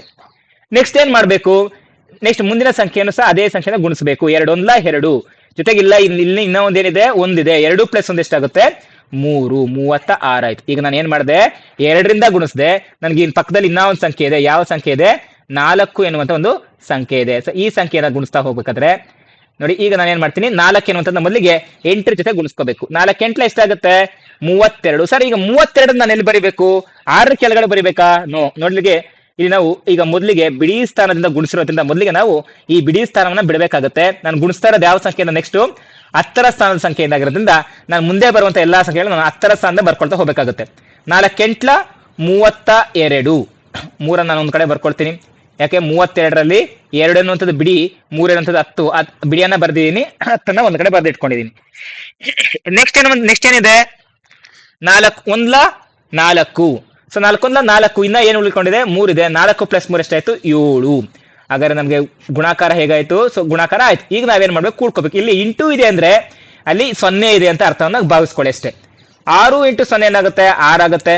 3+2 ಎಷ್ಟಾಗುತ್ತೆ 5, 7 ಹಾಗೆ ಇದೆ 756 ಆಗುತ್ತೆ. ಓಕೆನಾ, ಸಿಂಪಲ್ ಆಗಿ ಯಾವ ರೀತಿ ಗುಣಾಕಾರ ಮಾಡ್ಕೊಳ್ಳುವಂಥದ್ದು ಎನ್ನುವಂಥದ್ದು. ಓಕೆನಾ, ಗುಣಾಕಾರವನ್ನು ನೀವು ಆಲ್ರೆಡಿ ಕಲ್ತಿರ್ತೀರಾ, ಬಟ್ ನಮ್ಮ ಚಾನಲ್ನಲ್ಲೂ ನೀವು ನೋಡಿದೀರಾ ಅಂತಂದ್ರೆ ಗುಣಾಕಾರವನ್ನ ಮತ್ತೆ ನೀವು ಎಲ್ಲ ಗೊತ್ತಿಲ್ಲ ಅಂತಂದ್ರೆ ಅದ್ರ ಬಗ್ಗೆನೇ ಇರ್ಬೇಕು. ಯಾಕಂದ್ರೆ ಎಲ್ಲಾ ಚಾನಲ್ ನೇರವಾಗಿ ಮಾಡ್ಕೊಂಡು ಹೋಗ್ಬಿಡ್ತಾರೆ, ಬಟ್ ಆದ್ರೆ ಗುಣಾಕಾರವನ್ನು ಹೇಗಿರುತ್ತೆ ಅನ್ನೋದು ನಿಮ್ಗೆ ಗೊತ್ತಾಗ್ಬೇಕು. ಈಗ ನೆಕ್ಸ್ಟ್ ನಾನು ಏನ್ ಮಾಡ್ತಾ ಹೋಗ್ತೀನಿ, ಮುಂದಿನ ಸಂಖ್ಯೆ ಯಾವ್ದಾಗುತ್ತೆ. ಸೊ ನಾವೀಗ 3 ಸಂಖ್ಯೆಗಳ ಗುಣಾಕಾರವನ್ನ ಮಾಡ್ತಾ ಹೋಗ್ತೀನಿ. 3 ಅಂಕಿಯ ಗುಣಾಕಾರವನ್ನ ನಾನು ಮಾಡ್ತೀನಿ. ಏನಿದೆ 3 ಅಂಕಿಯ ಗುಣಾಕಾರ? 234 ಡಿವೈಡೆಡ್ ಬೈ 234 ಇಂಟು 22. ಸೊ ನಾನು ಏನ್ ಮಾಡ್ಬೇಕೀಗ, ಈ ಎರಡೇನಿದೆ ಬಿಡಿ ಸ್ಥಾನದಲ್ಲಿ ಇದೆಯಲ್ವಾ ನೋಡಿ, ಈ ಎರಡನ್ನ ಇದ್ರ ಜೊತೆನೂ ಗುಣಿಸ್ಬೇಕು, ಇದ್ರ ಜೊತೆನೂ ಗುಣಿಸ್ಬೇಕು, ಇದ್ರ ಜೊತೆನೂ ಗುಣಿಸ್ಬೇಕು, ಇದ್ರ ಜೊತೆ ಗುಣಿಸ್ಬೇಕು. 2 4 ಎಷ್ಟಾಗುತ್ತೆ? 2 4 8, 2 3 6, 2 3 6, 2 2 4. ಓಕೆನಾ. ಸೊ ನೆಕ್ಸ್ಟ್ ಇದೇ ರೀತಿಯಾಗಿ ಮತ್ತೆ ಇನ್ನೇನಿದೆ, ಮತ್ತೆ 10ರ ಸ್ಥಾನದಲ್ಲಿ ಇನ್ನೊಂದು ಸಂಖ್ಯೆ ಇದೆ. 10ರ ಸ್ಥಾನದಿಂದ ಗುಣಿಸ್ತಾ ಇರೋದ್ರಿಂದ ನಾನು ಬಿಡಿ ಸ್ಥಾನಕ್ಕೆ ಈಗ ಇಂಟು ಮಾರ್ಕನ್ನು ಹಾಕಿ ಮತ್ತೆ ಗುಣಿಸ್ತೀನಿ. 2 4 8 ಆಗುತ್ತೆ, 2 3 6 ಆಗುತ್ತೆ, 2 2 4. ಈಗ ಒಟ್ಟು ಎಷ್ಟು ಬಂತು ನಮಗೆ? 8. ಇಲ್ಲೇನಿಲ್ಲ ಅಂದ್ರೆ 8 ಬರುತ್ತೆ. 6 8 14, 6 + 4 10, 10 + 1 11. ಸೊ ಮತ್ತೆ ಇಲ್ಲೊಂದು ಬರ್ಕೊಡ್ತೀನಿ, 2 + 1 3. ಏನ್ ಮಾಡಿದೀನಿ ಇಲ್ಲಿ ನಾನು? ಕೂಡ್ಕೋತಾ ಇದ್ದೀನಿ. ಕೂಡೋದು ಹೇಗೆ ಸರ್ ಅಂದ್ರೆ ಆಲ್ರೆಡಿ ಅದನ್ನು ನಾವು ಹೇಳಿದೀವಿ, ಈ ರೀತಿಯಾಗಿ ಗುಣಾಕಾರವನ್ನ ಮಾಡುವಂಥದ್ದು. ಓಕೆನಾ. ನೆಕ್ಸ್ಟ್ ಈಗ ನಾನೇನ್ ಮಾಡ್ಬೇಕು, ಎಕ್ಸಾಮ್ಗೆ ಏನ್ ಬಂದ್ರೆ ನಾನು ಗುಣಿಸ್ಬೇಕು ಅಂತ ನೋಡ್ತಾ ಹೋಗೋಣ. ಒಂದು ನೋಟ್ ಪುಸ್ತಕದ ಬೆಲೆ 16 ರೂಪಾಯಿ ಇದೆ. ಅಂತಹ ನೋಡಿ, ಅಂತಹ ವರ್ಡ್ನ ಸರಿಯಾಗಿ ನೆನ್ಪಿಟ್ಕೊಳ್ಳಿ. ಅದೇ ರೀತಿಯ ಅಂದ್ರೆ ರಿಪೀಟ್ ಆಗ್ತಾ ಇದೆ. ಅಂತಹ 12 ನೋಟ್ ಪುಸ್ತಕಗಳ ಬೆಲೆ ಎಷ್ಟು ಅಂದ್ರೆ ಏನ್ ಮಾಡ್ಬೇಕು? 16 × 12 ಮಾಡ್ಬೇಕು. ನೆಕ್ಸ್ಟ್, ಒಬ್ಬ ವಿದ್ಯಾರ್ಥಿಯ ಶಾಲಾ ಶುಲ್ಕವು 38 ರೂಪಾಯಿ. ಹಾಗಾದ್ರೆ 128 ವಿದ್ಯಾರ್ಥಿಗಳ ಶಾಲಾ ಶುಲ್ಕ ಎಷ್ಟು ಅಂದ್ರೆ, ಈಗ ಒಬ್ಬ ವಿದ್ಯಾರ್ಥಿ 38 ರೂಪಾಯಿ ಕೊಡ್ತಿದ್ದಾರೆ ಅಂದ್ರೆ ಎಲ್ಲಾ ವಿದ್ಯಾರ್ಥಿಗಳು 38 ರೂಪಾಯಿ ಕಟ್ಟಬೇಕಲ್ವಾ? ಅಂದ್ರೆ ಎಲ್ಲರೂ ಏನ್ ಮಾಡ್ತಿದಾರೆ ಇಲ್ಲಿ? ರಿಪೀಟ್ ಆಗ್ತಿದೆ ಅದೇ ವಿಷಯ. ಯಾವ ವಿಷಯ? 38 ರೂಪಾಯಿ ಅನ್ನೋಂಥದ್ದು ರಿಪೀಟ್ ಆಗ್ತದೆ. ಎಷ್ಟು ಸಲ ರಿಪೀಟ್ ಆಗುತ್ತೆ? 128 ಸಲ ರಿಪೀಟ್ ಆಗುತ್ತೆ. 38 × 128. ನಾನು ಗುಣಾಕಾರ ಏನಕ್ಕೆ ಮಾಡ್ತಿಲ್ಲ ಅಂತಂದ್ರೆ ಇದು ಬೇಸಿಕ್ಸ್ ಗುಣಾಕಾರ. ಸೊ ನಿಮ್ಗೆ ಇಲ್ಲಿ ಯಾವ್ದಾದ್ರು ಇಂಪಾರ್ಟೆಂಟ್ ಇಲ್ಲಿ ಲೆಕ್ಕ ಇದೆ ಅದು ನಾನು ಮಾಡಿಸ್ತೀನಿ. ಸೊ ಗುಣಾಕಾರ ಹೇಗ್ ಮಾಡ್ಬೇಕು ಅನ್ನೋದು ನಾನು ಆಲ್ರೆಡಿ ಹೇಳಿದೀನಿ, ಹೇಗೆ ಗುಣಾಕಾರ ಮಾಡ್ಬೇಕು ಎನ್ನುವಂಥದ್ದನ್ನ. ನೆಕ್ಸ್ಟ್, 63 ವಿದ್ಯಾರ್ಥಿಗಳು ತರಗತಿಯ ಶಿಕ್ಷಕರೊಂದಿಗೆ ಒಂದು ದಿನದ ಪ್ರವಾಸಕ್ಕೆ ಹೋದರು. ಶಿಕ್ಷಕರು ಪ್ರತಿ ವಿದ್ಯಾರ್ಥಿಯಿಂದ ರು 150 ಪ್ರಯಾಣ ದರ ಮತ್ತು ಊಟದ ವೆಚ್ಚಕ್ಕಾಗಿ ಸಂಗ್ರಹಿಸಿದರೆ ಪ್ರತಿಯೊಬ್ಬರು 150 ರೂಪಾಯಿ ಕೊಡ್ತಾ ಇದ್ದಾರೆ ಅಂದ್ರೆ 63 ಜನ ತಗೊಳ್ತಾ ಇದ್ದಾರೆ. ಏನ್ ಮಾಡ್ಬೇಕು? ಅಲ್ಲಿ ಗುಣಾಕಾರ ಮಾಡಂಗಿಲ್ಲ, ಭಾಗಾಕಾರ ಮಾಡಂಗಿಲ್ಲ, ಗುಣಾಕಾರವನ್ನ ಮಾಡ್ಬೇಕು. 63 × 150. 10 kg ಕಿಲೋಗ್ರಾಮ್ ಮೀನ್ಸ್ 10 kg ಅಕ್ಕಿರುವ ಚೀಲದ ಬೆಲೆಯು 285 ರೂಪಾಯಿ ಆದ್ರೆ ಅಂತಹ 25 ಅಕ್ಕಿ ಚೀಲಗಳು ನೋಡಿ, ಒಂದು ಅಕ್ಕಿ ಚೀಲ 285. ಅದೇ ರೀತಿಯಾಗಿ 25 ಅಕ್ಕಿ ಚೀಲಗಳ ಬೆಲೆ ಎಷ್ಟು ಅಂತ ಕೇಳ್ತಾ ಇದ್ದಾರೆ. ಸೊ ಎಷ್ಟಾಗ್ತಾ ಹೋಗುತ್ತೆ? ಸೊ ಇಲ್ಲೂ ಸಹ ರಿಪೀಟೆಡ್ ಆಯ್ತು. ಒಂದು ಅಕ್ಕಿ ಚೀಲದ ಬೆಲೆ 285 ಆದ್ರೆ 25 ಅಕ್ಕಿ ಚೀಲದ ಬೆಲೆ ಎಷ್ಟಾಗುತ್ತೆ? ಸೊ ಇಂಟು 25 ಮಾಡ್ಬೇಕು. ಓಕೆನಾ. ಸೊ ಇನ್ನ ನಮ್ಗೆ ನೆಕ್ಸ್ಟ್ ಏನ್ ಕೊಟ್ಟಿದ್ದಾರೆ? ಇಂಪಾರ್ಟೆಂಟ್ ಆಗಿರೋ ಕೆಲವೊಂದಿಷ್ಟು ಲೆಕ್ಕಗಳನ್ನ ಕೊಟ್ಟಿದ್ದಾರೆ. ಶಾಲೆಯ ಮುಖ್ಯ ಶಿಕ್ಷಕರು ಬೇರೆ ಬೇರೆ ಸ್ಪರ್ಧೆಗಳಿಗೆ 1ನೇ 2ನೇ ಬಹುಮಾನಗಳನ್ನು ನೀಡಲು ನಿರ್ಧರಿಸಿದರು. 16 ವಿದ್ಯಾರ್ಥಿಗಳು ಮೊದಲು ಮತ್ತೆ 16 ವಿದ್ಯಾರ್ಥಿಗಳು 2ನೇ ಬಹುಮಾನ. ನೋಡಿ, ಮೊದಲನೇ ಬಹುಮಾನ ಫಸ್ಟ್ ಪ್ರೈಸು 16 ಜನ, ಸೆಕೆಂಡ್ ಪ್ರೈಸು ಎಷ್ಟು ಜನ? 16 ಜನ ಪಡೆದರು. ಮೊದಲನೇ ಬಹುಮಾನ ಮತ್ತು 2ನೇ ಬಹುಮಾನದ ಬೆಲೆಗಳು ಕ್ರಮವಾಗಿ ಅಂತಂದ್ರೆ ಇದು ಮೊದಲನೇದು, ಇದು 2ನೇದು ಅಂತ. 2ನೇ ಬಹುಮಾನನ ಕೊಂಡುಕೊಳ್ಳಲು ಕೊಟ್ರು. ಸೊ ಅಂದ್ರೆ 11 ರೂಪಾಯಿ ಕೊಡ್ತಾರೆ ಮೊದಲನೇ ಬಹುಮಾನಕ್ಕೆ. 2ನೇ ಬಹುಮಾನಕ್ಕೆ ಎಷ್ಟು ಕೊಟ್ರು? 9 ರೂಪಾಯಿನ ಕೊಡ್ತಾ ಇದ್ದಾರೆ. ಹಾಗಾದ್ರೆ ಈ ರೀತಿಯ ಬಹುಮಾನಗಳನ್ನು ಕೊಂಡುಕೊಳ್ಳಲು ತಗಲುವ ವೆಚ್ಚ ಎಷ್ಟು? ವೆಚ್ಚ ಎಷ್ಟಾಗುತ್ತೆ ಮೀನ್ಸ್ ಈಗ ನೀವು ಇಲ್ಲಿ ನೇರವಾಗಿ ಗುಣಿಸ್ತಾ ಹೋಗ್ಬೋದು. ಎಷ್ಟಾಗುತ್ತೆ? 11 6 66 6 ಉಳ್ಕೊಳುತ್ತೆ. 11 11 11 6 17 176 ರೂಪಾಯಿ ಆಯ್ತು. ಯಾವ್ದಕ್ಕೆ? ಪ್ರಥಮ ಬಹುಮಾನಗಳನ್ನು ಕೊಂಡ್ಕೊಳ್ಳೋದಕ್ಕೆ. 16 9 144. ಸರ್ ನಂಗೆ ಅದು ಬರಲ್ಲ, ನೀವು ನೋಡಿ 9 6 54. 54ರಲ್ಲಿ 4 ಇಲ್ಲಿ ಬಳಿತೀನಿ, ಉಳಿದಿರುವಂತ 5 ಇದ್ರ ಮೇಲೆ ಬರ್ಕೊಳ್ತೀನಿ. ನೆಕ್ಸ್ಟ್ 9 1 9 9 5 14 ಎಷ್ಟು ಬಂತು? 144. ಈ ಬಹುಮಾನಗಳನ್ನ ಕೊಂಡುಕೊಳ್ಳಲು ತಗೊಂಡು ಒಟ್ಟು ವೆಚ್ಚ ಎಷ್ಟು? So 176 plus 144 ಕೂಡ್ಕೋಬೇಕು. ಎಷ್ಟಾಗುತ್ತೆ? 6 4 10 7 4 11 ಪ್ಲಸ್ 1 12 ಮತ್ತೆ 320 ರೂಪಾಯಿ ಆಗುತ್ತೆ. ಈ ರೀತಿಯಾಗಿ ಗುಣಾಕಾರವನ್ನ ಮಾಡ್ತಾ ಹೋಗ್ಬೇಕು. ಈ ಗುಣಾಕಾರದಿಂದ ಬಂದಂತಹ ಮೊತ್ತವನ್ನ ನಾವೇನ್ ಕರಿತೀವಿ? ಗುಣಲಬ್ಧ ಅಂತ ಕರಿತೀವಿ. ಸೊ ಈ ರೀತಿಯಾಗಿ ಗುಣಾಕಾರವನ್ನ ಮಾಡ್ತಾ ಹೋಗ್ತೀವಿ. ಇನ್ನು ಮುಂದಿನ ಪ್ರಶ್ನೆಗಳು ಏನಿದಾವೆ, ಸೊ ಎಲ್ಲವೂ ಪ್ರಶ್ನೆಗಳು ಅಷ್ಟೇ. ಸೊ ಅದೇ ರೀತಿಯಾಗಿ ಇರುವಂತದ್ದು ಏನು, ಒಂದು ನೋಟ್ ಪುಸ್ತಕದಲ್ಲಿ 192 ಪುಟಗಳಿರುತ್ತವೆ. 250 ನೋಟ್ ಪುಸ್ತಕದಲ್ಲಿ ಏನು ರಿಪೀಟೆಡ್ ಆಗುತ್ತಾ ಆಗಲ್ವಾ? ರಿಪೀಟ್ ಆಗುತ್ತೆ. ಒಂದು ಪುಸ್ತಕದಲ್ಲಿ 192 ಪುಟ ಇದೆ ಅಂದ್ರೆ 250 ನೋಟ್ ಪುಸ್ತಕದಲ್ಲಿ ಅದೇ ರೀತಿಯಾಗಿರುತ್ತೆ, ರಿಪೀಟೆಡ್ ಆಗ್ತಾ ಇದೆ. ಜೊತೆಗೆ ಎಷ್ಟು ಒಟ್ಟು ಪುಟಗಳು, ಒಟ್ಟು ಅಂತಂದ್ರೆ ನೀವೇನ್ ಮಾಡ್ಬೇಕು, ಫಸ್ಟ್ ಕೂಡಕ್ ಪ್ರಯತ್ನ ಮಾಡ್ಬೇಕು. ಕೂಡಕ್ಕಾಗುತ್ತಾ ಇಲ್ಲಿ 250 ನೋಟ್ ಪುಸ್ತಕದಲ್ಲಿ 192 ಪುಟಗಳನ್ನು ಕೂಡ್ಕೊಂಡು ಕೂತ್ಕೊಳಕ್ಕಾಗುತ್ತಾ? ಆಗೋದಿಲ್ಲ, ದೊಡ್ಡ ಸಂಖ್ಯೆ ಆಯ್ತಲ್ವಾ. ಅವಾಗ ನಾವೇನ್ ಮಾಡ್ಬೇಕು, 250 ಇಂಟು ಪ್ರತಿಯೊಂದು ಪುಸ್ತಕದಲ್ಲಿ ಎಷ್ಟಿದಾವೆ, 192 ಪುಟಗಳು. ಹೇಗೆ ಇದನ್ನ ಭಾಗಿಸ್ಬೇಕು, ಗುಣಿಸ್ಬೇಕು ನೋಡಿ. ಗುಣಿಸೋದಿ ನಾನು ಇಷ್ಟೊತ್ತು 3 ಅಂಕಿ ಸಂಖ್ಯೆಗಳನ್ನು ಗುಣಿಸಿರ್ಲಿಲ್ಲ, ಅದಕ್ಕೆ ನಾನು ಇಲ್ಲೊಂದು ಲೆಕ್ಕವನ್ನ ಹೇಳ್ಕೊಡ್ತೀನಿ. ನಾನೇನ್ ಮಾಡ್ಬೇಕು, ಮೊದಲಿಗೆ ಯಾವ್ದಿಂದ ಬಿಡಿಸ್ತಾ ಇದ್ದೀನಿ, ಈ ಬಿಡಿ ಸಂಖ್ಯೆಯಿಂದ. ಸೊ ಬಿಡಿ ಸಂಖ್ಯೆಯಿಂದ ಗುಣಿಸೋದ್ರಿಂದ 2 ಸೊನ್ನೆಲ ಯಾವ್ದನ್ನ ಗುಣಿಸ್ಕೋಬೇಕು, ನೀವು ಸರಿಯಾಗಿ ಗುರ್ಸ್ಕೋಬೇಕು. ಇಲ್ಲಿಂದ ಇದನ್ನ, ತದನಂತರ ಇದರಿಂದ, ಮತ್ತೆ ಇದನ್ನ, ಇದರಿಂದ ಇದನ್ನ, ಎಲ್ಲರಿಂದ ಎಲ್ರು ಗುಣಾಕಾರ ಆಗ್ಬೇಕು. 2 ಸೊನ್ನೆಲ 0, 2 5ಲ 10, 10ಕ್ಕೆ ನಾನು ಕೇವಲ ಬಿಡಿ ಸ್ಥಾನದಲ್ಲಿರೋದು ಮಾತ್ರ ಬರ್ಕೊಳ್ತೀನಿ, ಒಂದ್ ಕಡೆ ಬರ್ಕೊಳ್ತೀನಿ. 2 2ಲ 4, 4 ಪ್ಲಸ್ 1 ಎಷ್ಟಿದೆ, 5. ಓಕೆನಾ? ಸೊ ಈ ರೀತಿ ನನಗೆ ಏನ್ ಮಾಡಿದೆ, ಎರಡರಿಂದ ಎಲ್ಲವನ್ನು ನಾನು ಗುಣಿಸಿದೆ. 2 ಅಂತ ಯಾವ ಸ್ಥಾನದಲ್ಲಿತ್ತು, ಬಿಡಿ ಸ್ಥಾನದಲ್ಲಿತ್ತು. ಸೊ ಈಗ ನಾನು ನೆಕ್ಸ್ಟ್ ಏನ್ ಮಾಡ್ತಾ ಹೋಗ್ತೀನಿ, ಮುಂದಿನ ಸಂಖ್ಯೆಯಿಂದ ಗುಣಾಕಾರ ಮಾಡ್ತಾ ಹೋಗ್ತೀನಿ. ಈಗ ಮುಂದಿನ ಸಂಖ್ಯೆ ಯಾವ ಸ್ಥಾನದಲ್ಲಿದೆ ಹೇಳಿ, 10ರ ಸ್ಥಾನದಲ್ಲಿದೆ. ಅದಕ್ಕೆ ನಾವು ಈ ಸಂಖ್ಯೆಯನ್ನು ಬರುವಂತದ್ದು ಇಲ್ಲಿ 10ರ ಸ್ಥಾನದ ಸ್ಟಾರ್ಟ್ ಮಾಡ್ಬೇಕಂದ್ರೆ ಕನ್ಫ್ಯೂಸ್ ಆಗಿ ಬರಂತ ಹೇಳಿ ಬಿಡಿ ಸ್ಥಾನಕ್ಕೆ ನಾನು ಇಂಟು ಅನ್ನ ಹಾಕೊಳ್ತೀನಿ. ಈಗ 9 ಸೊನ್ನೆಲ 0, 9 5ಲ 45, ಓಕೆನಾ? 9 2ಲ 18, 18 4 ಎಷ್ಟಾಯ್ತು, 18 4 22.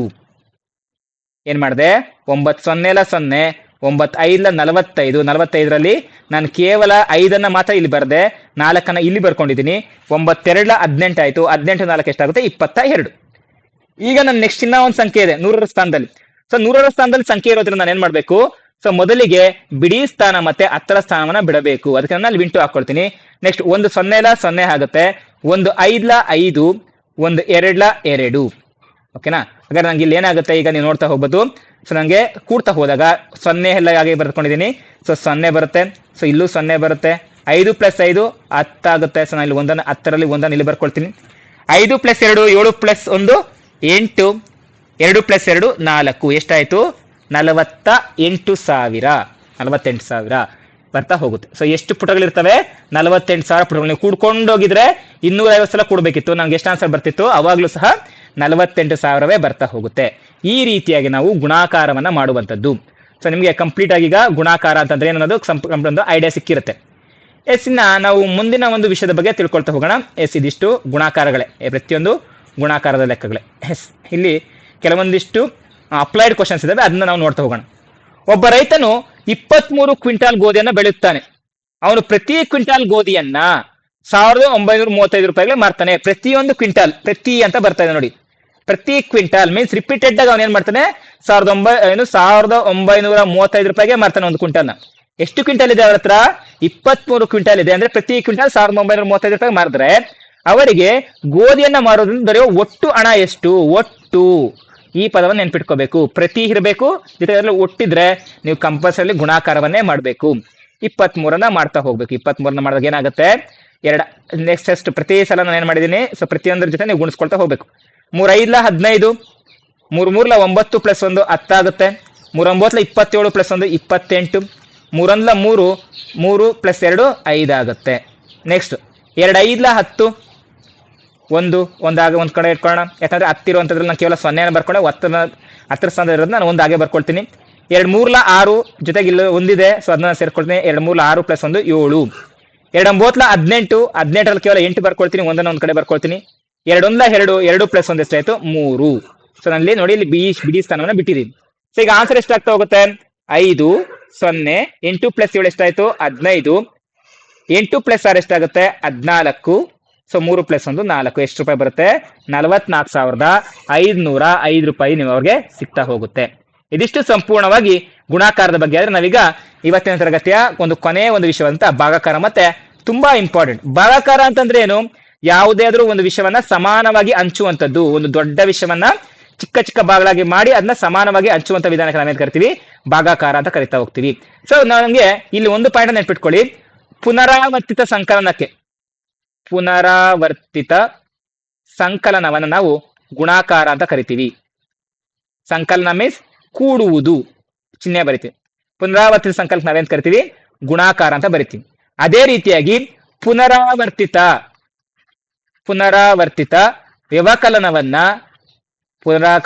ವ್ಯವಕಲನವನ್ನ ಏನ್ ಮಾಡ್ತೀವಿ? ಸೊ ಇಲ್ಲಿ ಮೈನಸ್ ಬರಿತೀನಿ. ವ್ಯವಕಲನ ಅಂದ್ರೆ ಕಳೆಯುವುದು, ಭಾಗಾಕಾರ ಅಂತ ಕರಿತಾ ಹೋಗ್ತೀವಿ. ನೋಡಿ ಇಲ್ಲೇ ಇದೆ. ಜೊತೆಗೆ ಗುಣಾಕಾರದ ವಿರುದ್ಧ ಕ್ರಿಯೆ ನೋಡಿ, ಪುನರಾವರ್ತನೆ ಆಗುವಂತದ್ದು ವ್ಯವಕಲನದ್ದು, ಗುಣಾಕಾರದ ವಿರುದ್ಧ ಕ್ರಿಯೆ. ಗುಣಾಕಾರದ ವಿರುದ್ಧ ಕ್ರಿಯೆ ಫಾರ್ ಎಕ್ಸಾಂಪಲ್, ಈಗ ನಾನೇನ್ ಮಾಡ್ತಾ ಇದ್ದೀನಿ, ನಿಮ್ಮ ಹತ್ರ ಏನಿದೆ 8 ಚಾಕ್ಲೇಟ್ ಇದೆ, ನೀವು 4 ಜನಕ್ಕೆ ಹಂಚ್ಕೊಂಡಿದ್ದೀರಾ. ಸೊ ಹಾಗಾದ್ರೆ ನಿಮ್ಮಲ್ಲಿ ಒಟ್ಟು ಎಷ್ಟಾಯ್ತು? ನನ್ನ ಪ್ರಶ್ನೆ ಸರಿಯಾಗಿ ಅರ್ಥ ಮಾಡ್ಕೊಳ್ಳಿ. ಒಟ್ಟು ಅಂದ್ರೆ ನೀವೇನ್ ಮಾಡಬೇಕು? ಗುಣಾಕಾರ ಮಾಡ್ತೀರಾ, 32. ನೆಕ್ಸ್ಟ್ ಈಗ ನಿಮ್ಮ ಹತ್ರ 32 ಚಾಕ್ಲೇಟ್ ಇದೆ, ನೀವು 4 ಜನ ಇದ್ದೀರಾ. ಸೊ ನಿಮ್ಗೆ ಪ್ರತಿಯೊಬ್ಬರಿಗೂ ಎಷ್ಟೆಷ್ಟು ಕೊಡಬೇಕು? ನಾನೇನ್ ಮಾಡ್ತಾ ಇದ್ದೀನಿ ಇಲ್ಲಿ, ಎಷ್ಟೆಷ್ಟು ಕೊಡಬೇಕು ಅಂದಾಗ ನಾನೇನ್ ಮಾಡ್ಬೇಕು? ಡಿವೈಡೆಡ್ ಬೈ ಅನ್ನ ಮಾಡ್ಬೇಕು. 4 1 4, 4 8 32. ಸೊ ಒಟ್ಟು ಎಷ್ಟಾಯ್ತು? 8. ಅಂತಂದ್ರೆ ಗುಣಾಕಾರದ ವಿರುದ್ಧ ಕ್ರಿಯೆಯೇ ಭಾಗಾಕಾರ ಏನಂತದ್ದು ನಮ್ಗೆ ಇಲ್ಲಿ ಗೊತ್ತಾಗ್ತಾ ಹೋಗುತ್ತೆ. ನೆಕ್ಸ್ಟ್ ನಾವೇನ್ ಮಾಡ್ತಾ ಹೋಗೋಣ, ಕೆಲವೊಂದಿಷ್ಟು ಭಾಗಾಕಾರದ ಲೆಕ್ಕಗಳನ್ನು ಮಾಡಿ ನಿಮ್ಗೆ ಅಲ್ಲಿಗೆ ಆ ವಿಷಯವನ್ನು ನಾನು ಮುಗಿಸ್ಕೊಡ್ತೀನಿ. ಸೊ ಭಾಗಾಕಾರವನ್ನ ಹೇಗೆ ಮಾಡಬೇಕು? ನಮಗೆ ಭಾಜ್ಯ ಭಾಜಕ ಅವೆಲ್ಲ ನಮ್ಗೆ ಇಚ್ಛಾ ಕೇಳೋದಿಲ್ಲ. ಬಟ್ ಒಂದೊಂದು ಲೆಕ್ಕವನ್ನ ಕೊಟ್ಟಾಗ ನಾವು ಹೇಗೆ ಅದನ್ನ ಡಿವೈಡ್ ಮಾಡ್ತಾ ಹೋಗ್ಬೇಕು ಅನ್ನೋದು ಇಲ್ಲಿದೆ. ನಾನಿಲ್ಲಿ ಇಲ್ಲೊಂದು ಓಕೆ, ನಂಗೆ ಇಲ್ಲಿ ಸ್ವಲ್ಪ ಜಾಗ ಇದೆ, ನಾನು ಇಲ್ಲಿ ಮಾಡ್ತೀನಿ. ಏನಿದೆ? 648 15ರಿಂದ ಭಾಗಿಸಿರಿ. 15ರಿಂದ ಭಾಗಿಸ್ಬೇಕು. ನಿಮ್ಗೆ 15ರಿಂದ ಭಾಗಿಸ್ಬೇಕು ಅಂತಂದ್ರೆ 15ರ ಮಗ್ಗಿ ಬರಬೇಕು. ಏನ್ 15ರ ಮಗ್ಗಿ? 15 1 15, 15 2 30, 15 3 45, 15 4 60, 15 5 75, 15 6 90, 15 7 105, 15 8 120, 15 9 135, 15 150. ಸರ್ ಏನಕ್ಕೆ ಇದು ಅಂತಂದ್ರೆ, ನೀವು ಇದು ಗೊತ್ತಿದ್ರೆ ಮಾತ್ರ ಈ ಲೆಕ್ಕವನ್ನು ನೀವು ಮಾಡ್ಲಿಕ್ಕೆ ಆಗುವಂಥದ್ದು. ಭಾಗಾಕಾರ ಮಾಡ್ಬೇಕಂತಂದ್ರೆ ಗುಣಾಕಾರ ಬರಲೇಬೇಕು. ಗುಣಾಕಾರ ಬಂದ್ರೆ ಭಾಗಾಕಾರ ನೀವು ಮಾಡ್ಲಿಕ್ಕೆ ಆಗದೇ ಇಲ್ಲ. ಸೊ ಏನ್ ಮಾಡ್ಬೇಕು? ನಾನು ಯಾವ್ದನ್ನ ಭಾಗಿಸ್ಬೇಕು? 648 15ರಿಂದ ಭಾಗಿಸಿರಿ ಅಂತ ಕೇಳಿರುವಂಥದ್ದು. ಸೊ 15ರಿಂದ ಭಾಗಿಸ್ತಾ ಹೋಗ್ಬೇಕು ಅಂತಂದ್ರೆ, ಸೊ ನಾವು ಮೊದಲಿಗೆ ಯಾವ್ದನ್ನ ಭಾಗಿಸ್ಬೇಕು? 15ರಿಂದ ಯಾವ್ದನ್ನ ಭಾಗಿಸ್ಬೇಕು?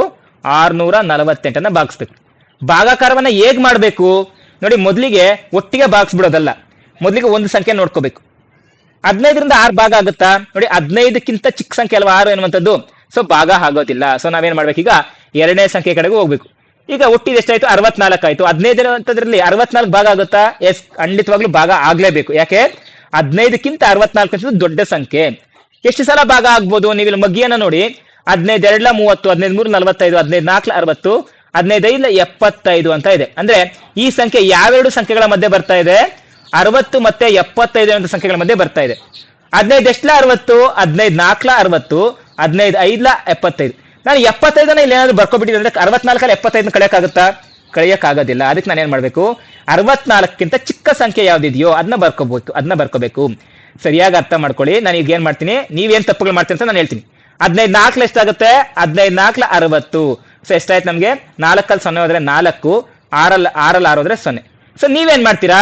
ಫಾರ್ ಎಕ್ಸಾಂಪಲ್ ಈ ತರ ಲೆಕ್ಕ ಕೊಟ್ಟಿರ್ತಾರೆ, ನೀವೇನ್ ಮಾಡ್ತೀರಾ? ಸೊ ಸರ್ ಹೇಳಿದ್ದಾರೆ ಅಥವಾ ಎಲ್ಲೋ ಕೇಳಿರ್ತೀರಾ, ಏನು 64ಕ್ಕಿಂತ ಚಿಕ್ಕ ಸಂಖ್ಯೆ ನೀವು ತಗೋಬೇಕು. ನಾನು ಯಾಕೆ 60ನೇ ತಗೋಬೇಕು? 45ನ ತಗೊಳ್ತೀನಿ. ಅವಾಗ ಏನ್ ಮಾಡ್ತೀರಾ? 15 3 45. ನಿಮ್ಗೆ ಎಷ್ಟು ಬರುತ್ತೆ? 14 5 ಹೋದ್ರೆ 9, 5 ಹಾಕೋದ್ರೆ 9. ನೋಡಿ, ಬರುವಂತಹ ಉತ್ತರ ಶೇಷ ನಿಮ್ಗೆ ಏನಾಗಿರ್ಬಾರ್ದು? ಇದಕ್ಕಿಂತ ದೊಡ್ಡ ಸಂಖ್ಯೆ ಆಗಿರಬಾರ್ದು.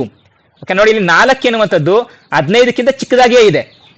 ಓಕೆನಾ? ಇಲ್ಲಿ 19 ಎನ್ನುವಂಥದ್ದು 15ಕ್ಕಿಂತ ದೊಡ್ಡದಾಗಿದೆ ಅಂತಂದ್ರೆ ನೀವು ಮಾಡ್ತಾ ಇರುವಂತ ಲೆಕ್ಕ ತಪ್ಪು ಎನ್ನುವಂತ ಅರ್ಥ. ಈಗ ನಾನು ಏನ್ ಮಾಡ್ಬೇಕು? 4 ಆಗಿದೆ, ಜಸ್ಟ್ ನಾನು ಏನ್ ಮಾಡ್ಬೇಕು? ಮತ್ತೆ ಇನ್ನ ಒಂದು ಸಂಖ್ಯೆ ಇದೆ, ಆ 8 ನಾನು ಈ ಭಾಗದಲ್ಲಿ ಇಳಿಸ್ಕೋಬೇಕು. ಯಾಕೆ? 4 ಎನ್ನುವುದು ಭಾಗ ಆಗೋದಿಲ್ಲ.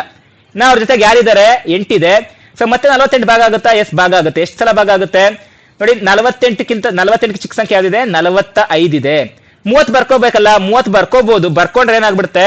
15ಕ್ಕಿಂತ ದೊಡ್ಡದಾದಂತ ಒಂದು ಶೇಷ ಬರುತ್ತೆ. ಅವಾಗ ನೀವು ಮಾಡುವಂತ ಕಂಪ್ಲೀಟ್ಲಿ ರಾಂಗು. ಮತ್ತೆ ಏನ್ ಮಾಡ್ಬಿಡ್ತೀರಾ ಗೊತ್ತಾ? ಸರ್ ಹೌದು, ನೀವು ಹೇಳ್ತಿರೋ ತಪ್ಪು. ನಾನೇನ್ ಮಾಡ್ತೀನಿ? ಮತ್ತೆ ಇಲ್ಲಿ 1 ಹಾಕೊಳ್ತೀನಿ, ಮತ್ತೆ 1 ಹಾಕೊಂಡು ಮತ್ತೆ 15 15 ಮಾಡ್ಕೊಂಡು ಮತ್ತೆ 4 ಬರ್ಕೊಳ್ತೀನಿ.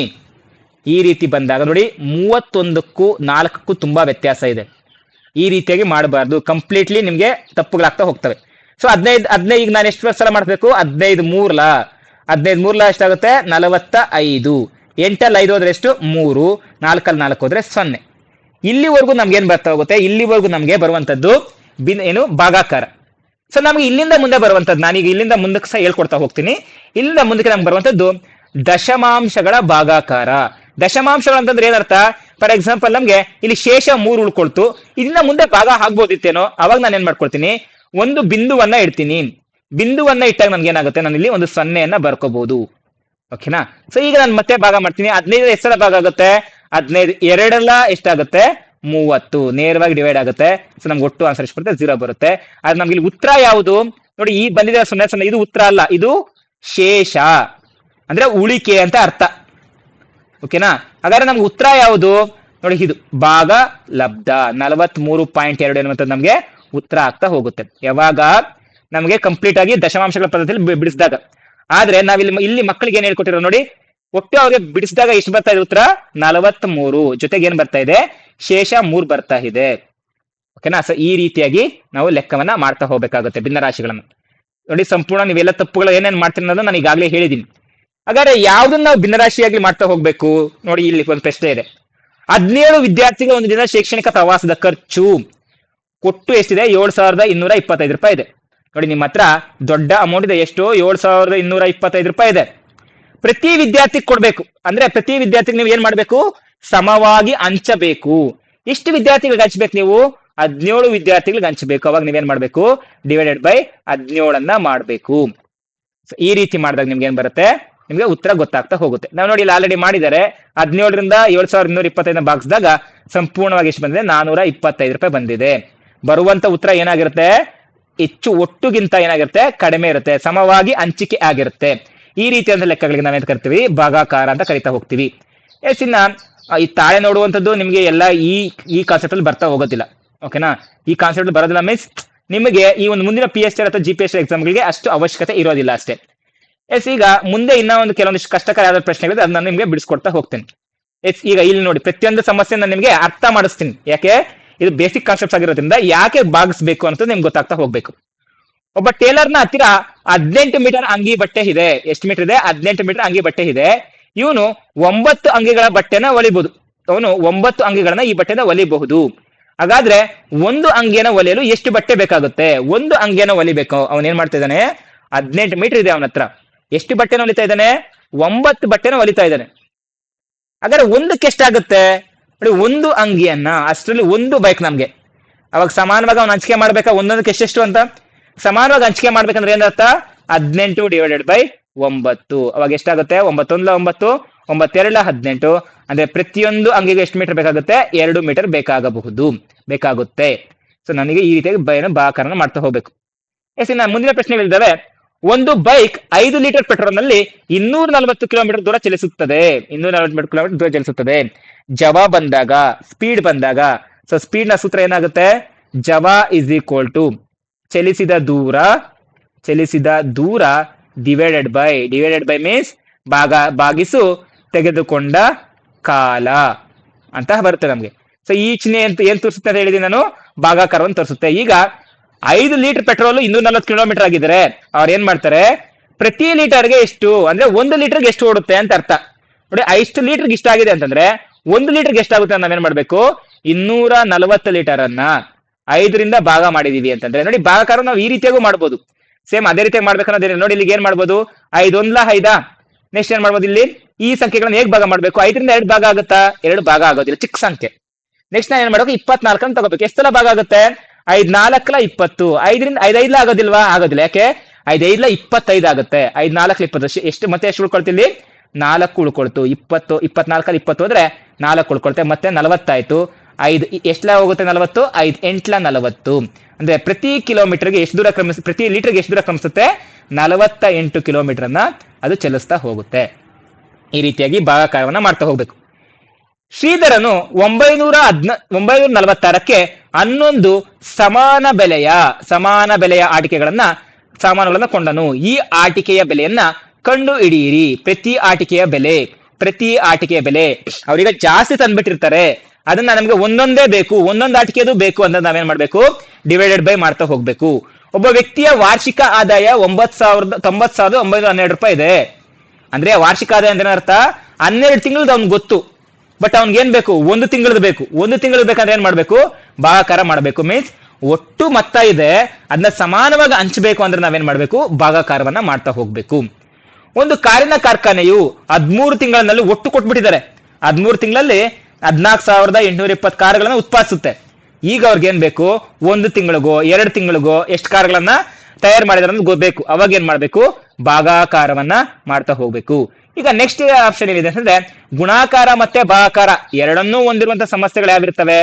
ಸೊ ಯಾವಾಗ್ತಾ ಹೋಗ್ತವೆ, ನಾನು ನಿಮ್ಗೆ ಆಗ್ತಾನೆ ಹೇಳಿದೆ, ಏನ್ ಹೇಳಿದೆ, ಅದು ಸರಳ ಬಡ್ಡಿ. ಸರಳ ಬಡ್ಡಿ. ಸೊ ಬಡ್ಡಿಯ ಸೂತ್ರ ಏನಿದೆ, P into T into R, ಅಸಲು ಇಂಟು ಸಮಯ ಇಂಟು ಬಡ್ಡಿ ದರ ಡಿವೈಡೆಡ್ ಬೈ 100. ಅದಲ್ಲ, ಸೊ ಸರಳ ಬಡ್ಡಿ ಸೂತ್ರ ಇದು.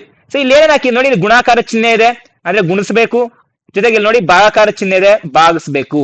ಈ ಎರಡೂ ಕ್ರಿಯೆಗಳನ್ನು ಹೊಂದಿರುವಂತಹ ಸಮಸ್ಯೆಗಳು ನಮಗೆ ಸಾಮಾನ್ಯವಾಗಿ ಸರಳ ಬಡ್ಡಿಯದು ಆಗಿರುತ್ತೆ. ಬೇರೆ ಬೇರೆ ಲೆಕ್ಕಗಳು ಬರ್ತವೆ. ಅದೇ ಸರಳ ಬಡ್ಡಿಯಲ್ಲಿ ನಮ್ಗೆ ಒಟ್ಟಿಗೆ ಏನ್ ಬರುತ್ತೆ, ಗುಣಾಕಾರ ಮತ್ತೆ ಭಾಗಾಕಾರ ಎರಡೂ ಪ್ರಕ್ರಿಯೆಗಳು ಬರ್ತಾ ಹೋಗ್ತವೆ. ಸೊ ಇಲ್ಲಿ ನೀವು ನೋಡ್ತಾ ಹೋಗ್ಬೋದು. ಒಂದು ಪ್ರಶ್ನೆಯನ್ನ ಮಾಡಿಸ್ತೀನಿ. ಒಂದು ಸಮಾಜ ಸೇವಾ ಸಂಘವು 175 ದಾನಿಗಳಿಂದ 125 ರು ಹಣದಂತೆ ಸಂಗ್ರಹಿಸಿತು. ಸರಿಯಾಗಿ ಅರ್ಥ ಮಾಡ್ಕೊಳ್ಳಿ. ಒಂದು ಸಮಾಜ ಸೇವಾ ಸಂಘವು ಎಷ್ಟು ದಾನಿಗಳಿಂದ, 175 ರೂಪಾಯಿ, 175 ದಾನಿಗಳಿಂದ ತಲಾ ಮೀನ್ಸ್ ಪ್ರತಿಯೊಬ್ಬರು ಅಂದ್ರೆ ಏನರ್ಥ, ಪ್ರತಿಯೊಬ್ರು ಕೊಡ್ತಾ ಇದ್ದಾರೆ ಅಂದ್ರೆ ನಾವೇನ್ ಮಾಡ್ಬೇಕು, ಗುಣಿಸಬೇಕು. ಎಷ್ಟರಿಂದ ಎಷ್ಟು ಗುಣಿಸ್ಬೇಕು, 175 ಇಂಟು 125 ಗುಣಿಸಿದಾಗ ನಂಗೆ ಏನ್ ಬರುತ್ತೆ, ಒಟ್ಟು ಹಣ ಸಿಗುತ್ತೆ. ಎಷ್ಟು ಬರುತ್ತೆ ನೀವು ಗುಣಿಸಿ ನೋಡಿ. ನಮಗೆ ಇಲ್ಲಿ ಆಲ್ರೆಡಿ ಆನ್ಸರ್ ಕೊಟ್ಟಿದ್ದಾರೆ, 21,875 ರೂಪಾಯಿ ಬರುತ್ತೆ. ಈಗ ಏನ್ ಮಾಡ್ಬೇಕು, ಈ ಕೊಟ್ಟಿರೋದು ಎಷ್ಟು ಹಣ, 21,875 ರೂಪಾಯಿ ಒಟ್ಟು ಹಣ. ಇದ್ರಲ್ಲಿ ನಾನು ಏನ್ ಮಾಡ್ಬೇಕು, 7 ಶಾಲೆಗಳಿಗೆ ಸಮವಾಗಿ ಹಂಚಬೇಕು.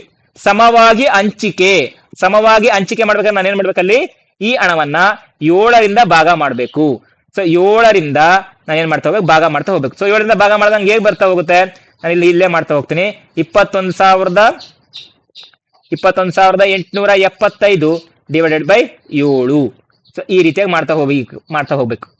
ಸೊ 7ರಿಂದ ಭಾಗಿಸಿದಾಗ ನಮ್ಗೆ ಏನ್ ಬರುತ್ತೆ, ನೀವು ಈ ತರಾನು ಮಾಡ್ಬೋದು. ಯಾವುದು 7 21,875 ಈ ರೀತಿಯಾಗಿ ಮಾಡ್ಕೊಂಡು ಹೋಗ್ಬೋದು. ನಾನು ನೇರವಾಗಿ ಮಾಡ್ತೀನಿ. 7 1 7, 7ರಿಂದ 2 ಭಾಗ ಆಗೋದಿಲ್ಲ, 7 3 21 ಭಾಗ ಆಗುತ್ತೆ. ಮತ್ತೆ 8 ಇದೆ, 7 1 7, ಮತ್ತೆ ಒಂದು ಶೇಷ ಉಳ್ಕೊಳುತ್ತೆ, 17 ಆಗುತ್ತೆ.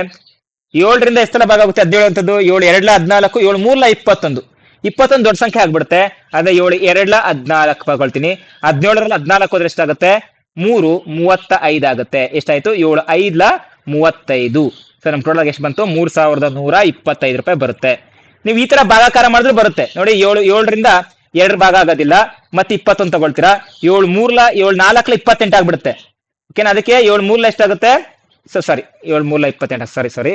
ಸೊ 7 2 14, 7 3 21, 7 4 28 ಆಗುತ್ತೆ. ಸೊ 7 3 21 ಆಗೋದ್ರಿಂದ ನೇರವಾಗಿ 21 ಡಿವೈಡ್ ಮಾಡ್ಬೋದು. ಸೊ 0 0 ಬರುತ್ತೆ. ಸೊ ನಾನು ನೆಕ್ಸ್ಟ್ ಏನ್ ಮಾಡ್ಬೇಕು, ಮುಂದಿನ ಸಂಖ್ಯೆನ ಅಷ್ಟೇ ಇಳಿಸ್ಕೋಬೇಕು. ನೋಡಿ ನನಗೆ ಇಲ್ಲಿ ನಿಮ್ಗೆ ಡೌಟ್, ಮುಂದಿನ ಸಂಖ್ಯೆ 1 ಇಳಿಸ್ಕೊಂಡೆ, 8 ಇಳಿಸ್ಕೊಂಡೆ. ಸೊ 8 ಇಳಿಸ್ಕೋಬೇಕಾದ್ರೆ ಇಲ್ಲಿ ನಿಮಗೆ 8 ಇದೆ, 8 ಅಂದ್ರೆ ನಿಮ್ಗೆ ಈಸಿಯಾಗಿ ಗೊತ್ತಾಗ್ತಾ ಇದೆ 7ಕ್ಕಿಂತ ದೊಡ್ಡ ಸಂಖ್ಯೆ ಅಂತ. ಫಾರ್ ಎಕ್ಸಾಂಪಲ್ ಇಲ್ಲಿ 6 ಇದ್ರೆ ಏನ್ ಮಾಡ್ಬೇಕು, ಇಲ್ಲಿ 6 ಏನಾದ್ರು ಇದ್ದಿದ್ರೆ ನೀವು ಮುಂದಿನ ಸಂಖ್ಯೆನ ಇಳಿಸ್ಕೋಬೇಕು ಅಂತಂದ್ರೆ ನೀವು ಏನ್ ಮಾಡ್ಬೇಕು, 0ಯನ್ನ ಬಳಸ್ತಾ ಹೋಗ್ಬೇಕಾಗತ್ತೆ. ಓಕೆನಾ, ಆ ನಿಯಮವು ನಿಮ್ಗೆ ಗೊತ್ತಿರಲಿ. ಸೊ ಸಂಪೂರ್ಣವಾಗಿ ಕಂಪ್ಲೀಟ್ ಆಗಿ ಎಷ್ಟೆಲ್ಲ ನಿಯಮಗಳಿದಾವೆ ಅನ್ನೋದ್ರ ಬಗ್ಗೆ ನಾನು ಇವತ್ತು ತಿಳಿಸ್ಕೊಟ್ಟಿದ್ದೀನಿ. ಎಸ್ಸಿನ ಮಾನಸಿಕ ಗಣಿತದ ಬಗ್ಗೆ ನಮಗೆ ಅಷ್ಟು ಅವಶ್ಯಕತೆ ಇಲ್ಲ. ಮೀನ್ಸ್ ನಾವು ಮೈಂಡಲ್ಲೇ ಕ್ಯಾಲ್ಕುಲೇಟ್ ಮಾಡುವಂತ ಮಾನಸಿಕ ಗಣಿತ ಅಂತ ಕರಿತಾ ಹೋಗ್ತೀವಿ. ಎಸ್ ಇಲ್ಲಿ ಇವತ್ತಿನ ಕೊನೆಯ ಲೆಕ್ಕ ಇಲ್ಲಿದೆ. ಅನಿತಾಳ ಹತ್ರ ಇರುವ ಹಸು 1 ದಿನಕ್ಕೆ 8 ಲೀಟರ್ ಹಾಲು ಕೊಡುತ್ತದೆ. 1 ಲೀಟರ್ ಹಾಲಿನ ಮಾರುವ ಬೆಲೆಯು 18 ರೂಪಾಯಿ. ಓಕೆನಾ, ಅವಳು 1 ತಿಂಗಳಿನಲ್ಲಿ ಗಳಿಸಿದ ಹಣವನ್ನ ತನ್ನ 4 ಮಕ್ಕಳಿಗೆ ಸಮನಾಗಿ ಹಂಚಬೇಕಂದ್ರೆ ಏನ್ ಮಾಡ್ಬೇಕು, ಭಾಗಾಕಾರ ಮಾಡ್ಬೇಕು. ಆದ್ರೆ ಎಷ್ಟು ಭಾಗಾಕಾರ ಮಾಡ್ಬೇಕು ಅಂದ್ರೆ, ಅವಳು 1 ದಿನಕ್ಕೆ 8 ಲೀಟರ್ ಹಾಲನ್ನ ಮಾರ್ತಾ ಇದ್ದಾಳೆ, ಹಾಲು ನೀಡುತ್ತೆ. ಯಾವುದು, ಹಸು. ಆ 8 ಲೀಟರ್ನ ಪ್ರತಿ ಎಷ್ಟು ಮಾರ್ತಾ ಇದ್ದಾಳೆ, 18 ರೂಪಾಯಿಗೆ ಮಾರ್ತಾ ಇದ್ದಾಳೆ. 1 ತಿಂಗಳಲ್ಲಿ ಗಳಿಸಿದ ಹಣ ದಿನಕ್ಕೆ ಇಷ್ಟ ಆಗ್ತಾ ಇದೆ, ದಿನಕ್ಕೆ 18 ರೂಪಾಯಿ, 8 ಲೀಟರ್ ಕೊಡ್ತಾ ಇದೆ. 1 ತಿಂಗಳಾಗ್ತಾ ಇದೆ. 1 ತಿಂಗಳಲ್ಲಿ ಬಂದಂತ ಹಣವನ್ನ ಏನ್ ಮಾಡ್ಬೇಕು, ತನ್ನ 4 ಮಕ್ಕಳಿಗೆ ಸಮನಾಗಿ ಹಂಚಬೇಕು, ಡಿವೈಡೆಡ್ ಬೈ 4 ಮಾಡ್ಬೇಕು. ಈ ರೀತಿಯಾಗಿ ಮಾಡಿದ್ರೆ ನಿಮಗೆ ನೇರವಾಗಿ ಆನ್ಸರ್ ಬಂದ್ಬಿಡುತ್ತೆ. 4 1 4, 4 2 8. ಓಕೆನಾ, ಸೊ 4 2 ಎಷ್ಟಾಗುತ್ತೆ, 4 2 8 ಆಗ್ತಾ ಹೋಗುತ್ತೆ. ನೆಕ್ಸ್ಟ್ ಇಲ್ಲಿಂದ ಇರುವಂತದ್ದು ನಮ್ಗೆ ಉತ್ತರ ಏನಿದೆ, 2 ಇಂಟು 18 ಇಂಟು 30. ನೇರವಾಗಿ ಗುಣಿಸ್ಕೋಬಹುದು. 18 2 ಎಷ್ಟಾಗುತ್ತೆ, 18 2 36 ಇಂಟು 30. ಸೊ 1 0 ಆಗಿದೆ, 1 0 ಹಾಗೆ ಬರ್ಕೊಳ್ಳಿ. 3 6 18, 3 3 9 ಪ್ಲಸ್ 1 10 ಆಗುತ್ತೆ. ₹1080. ಪ್ರತಿಯೊಬ್ಬರಿಗೆ ಎಷ್ಟು ಕೊಡ್ಬೇಕು? ಪ್ರತಿಯೊಬ್ಬರಿಗೆ ಬೇಕಾಗಿರುವಂತ ₹1080. ಸೊ ಅಲ್ಲಿ ಅವ್ರು ಕೇಳಿದರೆ 4 ಮಕ್ ಸಮನಾಗಿ ಹಚ್ಚಿದ್ರೆ ಪ್ರತಿಯೊಬ್ಬರಿಗೆ ದೊರೆಯುವ ಹಣ ಎಷ್ಟು? ₹1080. ಫಾರ್ ಎಕ್ಸಾಂಪಲ್ ಅಲ್ಲಿ ಏನ್ ಕೇಳ್ತಾ ಇದ್ರು ಅಂತಂದ್ರೆ, ಅವಳು ಒಂದು ತಿಂಗಳಲ್ಲಿ ಗಳಿಸಿದ ಹಣ ಎಷ್ಟು ಅಂತ ಏನಾದ್ರು ಕೇಳಿದಿದ್ರೆ ನೀವೇನ್ ಮಾಡ್ಬೇಕು? ಇಷ್ಟನ್ನ ಮೊದಲಿಗೆ ಗುಣಿಸ್ಬೇಕು. 8, 18 ಮತ್ತೆ 30 ಗುಣಿಸ್ಬೇಕು. ಅಷ್ಟೆಲ್ಲ ಗುಣಿಸಿದ ಆದ್ಮೇಲೆ ನಮ್ಗೆ ಏನ್ ಬರುತ್ತೆ?